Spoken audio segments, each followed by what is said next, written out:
Hello and welcome back to my channel. আজি আমি এইটোৰ ভিডিঅ'ৰ জৰিয়তে ডিসকাস কৰিব গৈ আছো ৰেফাৰেন্স টেবটো কি হয় ৰেফাৰেন্স টেবটো আৰু ইয়াৰ ইউজ কি আমি আজি জানিম সো আমি এইটো স্পেসিফিক টেব কেতিয়া ইউজ কৰো যেতিয়া এজন মানুহে যি কোনো আৰ্টিকেল লিখে বুক লিখে বা ৰিসাৰ্চ পেপাৰ পাবলিশ কৰে তেতিয়া এই ৰেফাৰেন্স টেবটো ইউজ হয় It's like a tool for creating a book. Suppose our content to likhi hoi gol. Etia ami eto alopman presentable ba organized way gori tulibo bisarisu. Tetia ei reference tab to use koribo paro. Thik ase. So start koru ajir video ti. Yate dhori lolu je moi eta paper likhisu on impacts of social media on productivity. It is a vast topic, so subtopics by headings to thakiboi. Eta jeniba hoise a introduction to. Tarpsor eta hoise advantages of social media, tarpsot disadvantages, survey results, aro conclusion. So, ami jeti ekhon book khuli sao, first tot ami ki dekha pao? Kobo paribone? Yes, ami contents to dekha pao. Ki topic ase, kuntu page ase topic keta, etc. Ebur ami contents ot dekha pao. So, jeti ami book ekhon kinibo lage ami book stall le jao, teti ami book khon kinar agot book ki sao? First tot contents to sao. Je ami bisora mote topics bur covered hoise ne nai ba ami dukhon book compare kori asu to duikhoner contents to sai ami compare kori asu je ekhonot besi topic ase de hikhonot kom ke ase ba besi topic thaka khon lo so tenekoi ami contents to nasao janu so paper ekhon ba book ekhoner contents e amak abhak die je bhitorot ki ase so it's an important step to include a table of contents thike ase keneko style ot ami include koribo paru yate dekhwa ase আমি যোনটো sentence বা word আমি কন্টেন্টছত আনিব বিচাৰিছো as a heading হেতু আমি select কৰি ললো এটো অলৰেডি কৰা আছে এটো এতিয়া মই আপোনালোকক দেখাই আছো এটো সাপোজ আমি সিলেক্ট কৰি ললো তাৰ পিছত ইয়াতে যাম এড টেক্সটত তাৰ পিছত যাম লেভেল 1ত লেভেল 1 ক্লিক কৰাৰ লগে লগে এটো দেখাত অলপ এনেকুৱা লাগিছে ঠিক তেনেদৰে আমি বাকি কেটাও কৰি লম সো এই কেটা হৈছে লেভেল 1 হেডিং ঠিক আছে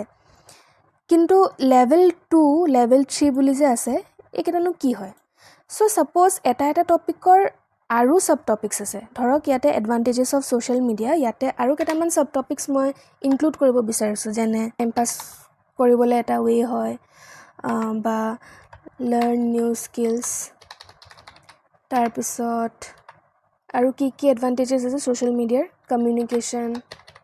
বহুত এডভান্টেজেস আছে আমি ইয়াতে ধৰক আমি সাব টপিকস একেটা দি ললো সো একেটা কিন্তু মেইন হেডিংস নহয় একেটা আছে সাব হেডিংস ন তো আমি কি কৰিম এটো সিলেক্ট কৰি পেলে ইয়াতে যাম এড টেক্সট ইয়াতে যাম লেভেল 2 ঠিক আছে ঠিক তেনেদৰে আমি একেটাও কৰি ললো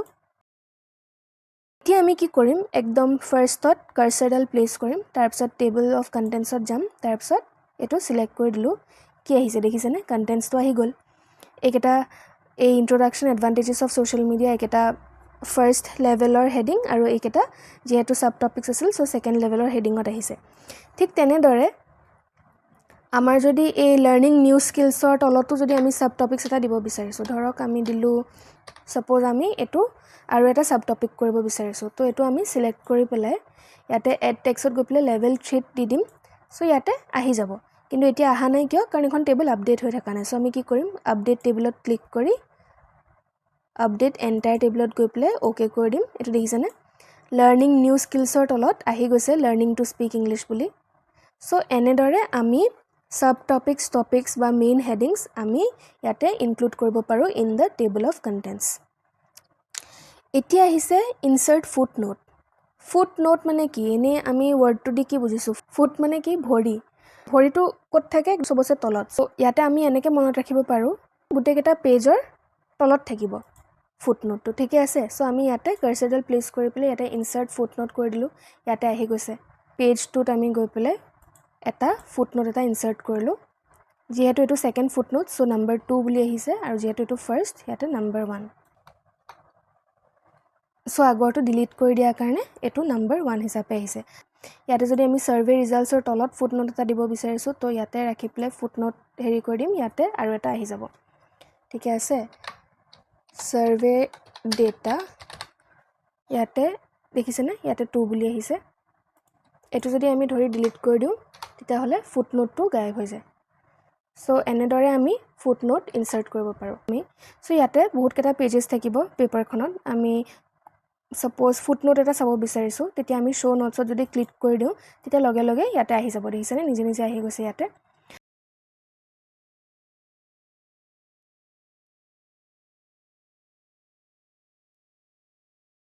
তাৰ পিছত আহিব citation এই সেকশনটোৰ নাম কি হয় Citations and bibliography so what is citation and bibliography suppose post graduation বা PhD research scholar এজনে পেপাৰ এখন লিখি আছে so তেওঁলোকে পেপাৰখন লিখাৰ সময়ত বহুত সোৰ্সৰ পৰা ডেটা কালেক্ট কৰিব হয়নে নাই তেটো কমপ্লিট নিজৰ পৰা হেতু মানে প্ৰডিউস নকৰিব পাৰে তেওঁলোকে কিবা বেলেগ সোৰ্সৰ পৰা চাই পেলাই লিখিব পাৰে so তেতিয়া কি কৰে এই ৰিসাৰ্চ পেপাৰ বিলাকত citation আৰু bibliography ইনসাৰ্ট কৰে তাৰ মানে যোনটো সোৰ্সৰ পৰা আমি সেই ডেটাখিনি লৈছো তো আমি ইয়াতে আমাৰ পেপাৰখনত মেনশন কৰি দিব পাৰো আৰু এটো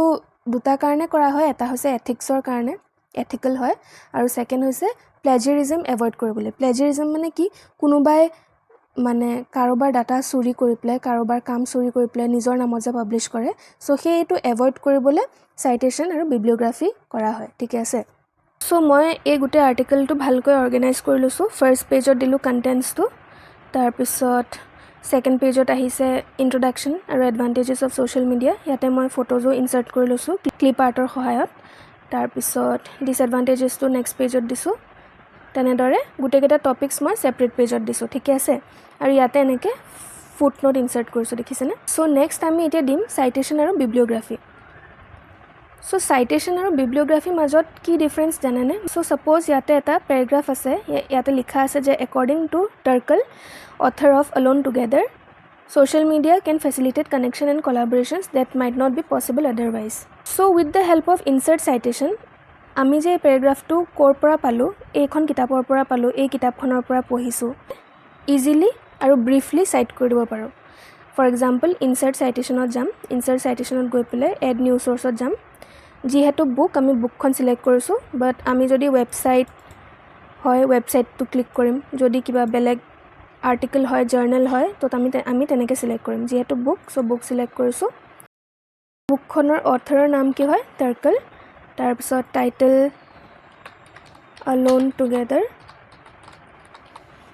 year হ'ব 2011 আৰু পাবলিশাৰ মই এনে কিবা এটা দি দিছো ABC ওকে এটো দেখিছেনে লগে লগে আহি গৈছে সাইটেশনটো সো সাইটেশনৰ মানে পাৰপাসটো এটোই হয় যে আমি পেপাৰখন পঢ়ি থাকোতে বা বুক এখন পঢ়ি থাকোতে যেতিয়া আমি সাইটেশনটো দেখিম তেতিয়া লগে লগে আমি লোকেট কৰিব পাৰিম যে আচ্ছা এখন কিতাপৰ পৰা আনা হৈছে বস্তুটো সো মই তিনটা সাইটেশন ইউজ কৰিলো টোটাল এতিয়া আহিব bibliography so what is bibliography bibliography আমি যেতিয়া ক্লিক কৰিম তেতিয়া এনেদৰে আহি গৈছে দেখিছেনে তাৰ মানে আমি যিমান সাইটেশন ইউজ কৰিলো গুটেখিনি লিষ্ট আহি গৈছে তো bibliography হৈছে গুটে সাইটেশন খিনিৰ সমাৰো আৰু bibliography জেনাৰেলি থাকে at the end of the book so next আহিছে ইনসাৰ্ট ক্যাপশন তো আমি ক্যাপশন ওয়াৰ্ডটো শুনা লগে লগে আমাৰ কি মনত পৰে জেনাৰেলি আমাৰ ডেফিনেটলি ইনষ্টাগ্ৰাম ফেসবুক বা হোৱাটসঅ্যাপ ষ্টেটাস এইবোৰে মনত পৰে নহয় জানো কাৰণ যেতিয়া আমি এখন ফটো আপলোড কৰিব যাওঁ তেতিয়া আমি এটো ভাবি থাকো বহুত সময় আমি ভাবো যে কি ক্যাপশন দিলে ভাল হ'ব কি লিখো ইয়াতে আৰু কেতিয়াবা ক্যাপশন বিচাৰি নাপালে নো ক্যাপশন বুলি দি দিম সো আমি এইখিনি কথাৰ পৰা কি বুজিব পাৰো ক্যাপশনৰ মিনিংটো কি হ'ব পাৰে যেতিয়া আমি এখন ফটো প্ৰেজেন্ট কৰো কৰবাত সোশ্যাল মিডিয়া হক এখন কিতাপত হক এখন পেপাৰত হক সেই ফটোখনৰ ৰিলেটেড কিবা এটা ওয়াৰ্ড যেতিয়া আমি লিখো ফটোখনৰ ওচৰত ফটোখনৰ তলত বা ওপৰত বা সাইডত হেতুই হৈছে ক্যাপশন তো ইয়াতে সাপোজ মই এখন পেপাৰ লিখিছো ইয়াতে বহুত ইমেজেস মই ইনসাৰ্ট কৰিব পাৰো ফৰ এক্সাম্পল এখন ইমেজ আৰু এখন আছে এখন ইমেজ তো ইয়াতে মই দুইখন ইমেজৰ কাৰণে দুটা ক্যাপশন দিবলৈ বিচাৰিছো তো ফাৰ্স্ট স্টেপটো কি হ'ব ফটোখন সিলেক্ট কৰো সিলেক্ট কৰি প্লে ইনসাৰ্ট ক্যাপশনত যাম ইনসাৰ্ট ক্যাপশনত গৈ প্লে ইয়াতে এটো ব্যাকস্পেস দিলেও এটো ডিলিট নহয় সো আমি কি কৰিম নিউ লেবেলত যাম নিউ লেবেলত গৈ প্লে লিখিম যে ফৰ এক্সাম্পল ইমেজ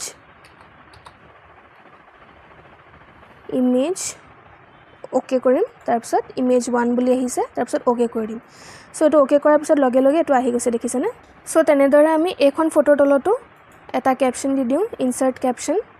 ইয়াতে নিজে নিজে ইমেজ 2 বুলি আহি গৈছে সো আমি ওকে কৰিব পাৰো তাৰ আগত আমি পজিশনটো সিলেক্ট কৰিব পাৰো যে বিলো সিলেক্টেড আইটেম নে above সিলেক্টেড আইটেম সো মই বিলোটোতে সিলেক্ট কৰি ওকে কৰি দিলো এটো আহি গৈছে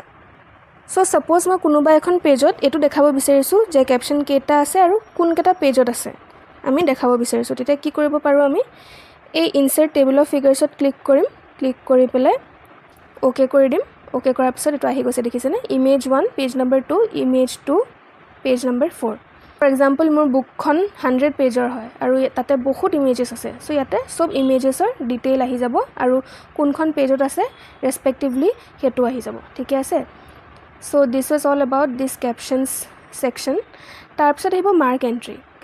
আমি যদি এখন কিতাপ পঢ়ি থাকো নভেল ডেফিনেটলি পঢ়িছে আপোনালোকে তেতিয়া হলে পঢ়ি যাওঁতে আপোনালোকে দেখিছে সাগে মাঝে মাঝে কিছুমান স্পেশাল ওয়ার্ড বা স্পেশাল টেক্সট হাইলাইট হৈ থাকে মানে মাৰ্ক কৰা হৈ থাকে কিছুমান ইম্পৰ্টেন্ট ওয়াৰ্ডস সো তেনেদৰে মই মোৰ এখন পেপাৰত ধৰক অথৰ কেজনৰ নাম মই মাৰ্ক কৰিব বিচাৰিছো তো কি কৰিম অথৰ জনৰ নাম সিলেক্ট কৰি মাৰ্ক এন্ট্ৰি ক্লিক কৰি দিম এনেকৈ আহি যাব মই ইয়াতে বোল্ড কৰিব পাৰো ইটালিক্স কৰিব পাৰো একেটা সিলেক্ট কৰি পেলাই ওকে কৰি দিব পাৰো বা একেটা আনটিক কৰিও ওকে কৰি দিব পাৰো ঠিক আছে তাৰপিছত মাৰ্কত দিলো ক্লোজ তাৰপিছত ইয়াতে বহুত কেটা মাৰ্ক আহি গৈছে দেখিছেনে এটো অটোমেটিক আহি যায় এটো আমি হোমত যাম হোমত গৈ পেলাই এটো আনচেক কৰি দিম তেতিয়া এটো নিজে নিজে নাইকিয়া হৈ যাব তাৰপিছত মই এই নেক্সট অথৰ জনৰ নামৰ ওচৰলৈ গলো তাৰপিছত সিলেক্ট কৰিলো সিলেক্ট কৰি পেলাই ৰেফাৰেন্সেছত গৈ আকৌ মাৰ্ক এন্ট্ৰি ক্লিক কৰি দিম তাৰপিছত মাৰ্ক কৰি দিম ক্লোজ আৰু এই মাৰ্কখিনি নাইকিয়া কৰিবলৈ গৈ পেলাই এটো আকৌ আনচেক কৰি দিম ঠিক তেনেদৰে এইজনৰো নামটো মই মাৰ্ক কৰি দিলো ইয়াত থকা গুটে কিজন অথৰ নাম মাৰ্ক কৰি দিলো ঠিক আছে এতিয়া মই কনক্লুজনত হে ওয়াৰ্ডছখিনি দেখাব বিচাৰিছো যে কি কি ইম্পৰ্টেন্ট ওয়াৰ্ড আছে হেবোৰ দেখাব বিচাৰিছো তো মই কি কৰিম সো মই ৰেফাৰেন্সেছত গৈ পেলাই ইনসাৰ্ট ইনডেক্সত ক্লিক কৰিম ক্লিক কৰি পেলাই ইয়াতে ওকে কৰি দিম সো দেখিছেনে ইয়াতে যি যি ইম্পৰ্টেন্ট ওয়াৰ্ড মই মাৰ্ক কৰিছিলো দুন কেজন অথৰ নাম মই মাৰ্ক কৰিছিলো সেই কেজন অথৰ নাম ফুলকে আহিছে আৰু পেজ নাম্বাৰখিনিও আহিছে হয়নে আৰু মই আৰু এটা ওয়াৰ্ড সাপোজ মাৰ্ক কৰিব বিচাৰিছো কম্প্ৰমাইজিং ওয়াৰ্ডটো মই মাৰ্ক কৰিব বিচাৰিছো সো সিলেক্ট কৰিলো সিলেক্ট কৰি পেলাই মাৰ্ক এন্ট্ৰিত ক্লিক কৰি মাৰ্ক কৰি দিলো হোমত গলো হোমত গৈটো আনচেক কৰিলো তাৰ পিছত এইখনত ক্লিক কৰি ৰেফাৰেন্সেছত গৈ আপডেট ইনডেক্সত ক্লিক কৰিলো দেখিছেনে লগে লগে কম্প্ৰমাইজিংটো আহি গৈছে সো এনেদৰে আমি আপডেট কৰি যাব পাৰো যি যি নতুন ওয়াৰ্ডছ আমি মাৰ্ক কৰো তেনেকৈ আমি আপডেট কৰি যাব পাৰো আৰু এটো কেনেকুৱা ফৰ্মত আহিছে কলম ফৰ্মত আহিছে হয় মই যদি আৰু ইয়াতে এড কৰি যাওঁ গুটেখিনি কলম ফৰ্মত আহি যাব এতিয়া আহিব নেক্সট মাৰ্ক সাইটেশন এই দুটা সিমিলাৰে হয় জাস্ট মাৰ্ক এন্ট্ৰি কৰিলে এনেকৈ কলম ফৰ্মত পোৱা যায় এনেদৰে কলম ফৰ্মত পোৱা যায় আৰু মাৰ্ক সাইটেশন কৰিলে ৰো ফৰ্মত পোৱা যায় সো আমি ইয়াতে এই ওয়াৰ্ড কেটামান আমি মাৰ্ক সাইটেশন কৰো মই এনে ৰেন্ডম কে ওয়াৰ্ড কেটামান মই মাৰ্ক কৰি দিছো সো এতিয়া আমি ইয়াতে যদি ইনসাৰ্ট টেবল অফ অথৰিটিজত ক্লিক কৰো তাৰ পিছত কি পাম জানানে এটো এই কেটা আহি গৈছে দেখিছেনে ৰো ফৰ্মত আহি গৈছে মানে লাইন বাই লাইন ফৰ্মত আহি গৈছে with the page number so এই দুটাৰ পাৰপাস হেতুৱে হয় যে কিবা ইম্পৰ্টেন্ট ওয়াৰ্ড বা টেক্সট মাৰ্ক কৰি দিয়া গুটে পেপাৰখনত আৰু মাৰ্ক এন্ট্ৰিত কৰিলে এটো ফৰ্মত আহিব আৰু মাৰ্ক সাইটেশনত কৰিলে এনেকৈ আহিব সো আই হোপ আপোনালোকে ৰেফাৰেন্স টেবৰ গুটে কেটা সেকশন বুজি পাইছে ইয়াতে 6টা সেকশন আছে table of contents footnotes citation and bibliography captions index table of authorities এই গুটে কেটা আপোনালোকে বুজি পাইছে হোপফুলি সো আকৌ লগ পাম বেলেগ এটা ভিডিঅত till then take care and prepare well